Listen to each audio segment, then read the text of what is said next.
पुणी बढ़िला बैतरणी आ सालंदी आखुआपदाठारे विपद संकेत 18.33 थिबा बेले एठारे एबे 18.56 उपरे बन्या जल प्रवाहित हेउछे। कंटी एस्केप एवं गेंगुटी नदीर कनकेई एस्केप उपरे 4 फुटर बन्या जल प्रवाहित हेउछे। भंडारी पोखरी और जाजपुर रास्तार सोलमपुर ठारे 2 फुट उपरे बन्या जल चालुछे। भंडारी पोखरी ब्लॉक रो 6टी पंचायत धामनगर ब्लॉक रो 12टी पंचायत रे बन्या जल माड़ी रही। राजघाट ठारे सालंदीर जलस्तर विपद संकेत उपरे प्रवाहित हेउछि।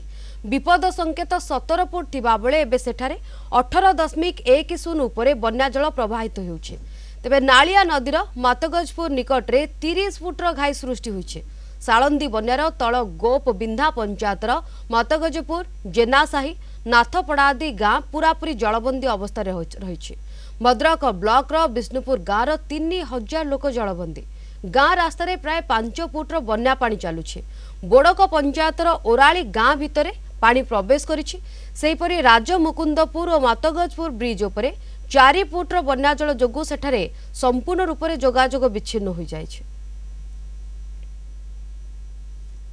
गाँव अवस्था कौन बन्या पानी पशिला बोधे 8 दिन पर पुणी से बन्या छाड़ी जाऊँ किंतु लगातार रही घर जो चाल घर खसी पड़ा आ गोरु गाई बड़ हईराण होती कुंडा भी मिलूनी आ गोखाद्य भी मिलूना आ चाष तो सब नष्ट हो हबार ना चाष करते 4.5 एकर 5 एकर जमी चाष करती कौन अवस्था बर्तमान तो पूरा 2 बार रोई सारा नष्ट हो तोड़ा टोटाल ना मासे आम पानी रही प्रशासन कौन पदक्षेप नेउनी गर्भवती माँ छोट छुआ झाड़ा बांति जर पड़ कौन मेडिसिन आम जहाँ मुझे दौची किंतु आम कौन सुविधा पाऊँ ब्लीचिंग ना किसी पाऊँ सर गाँव के पानी कई प्रशासन देखा ना पानी गुरा बुड़ीज आम डंगा ना जाई आसी होनी किसी औषध फषध कि ना डंगा आम गोटे दरकार ना बुट गुटे दरकार आसिक कई प्रशासन आसिक देखुना रंधा खाद्य भी नहीं जलिखा चूड़ा गुड़ा किसी दौना पॉलिथिन नहीं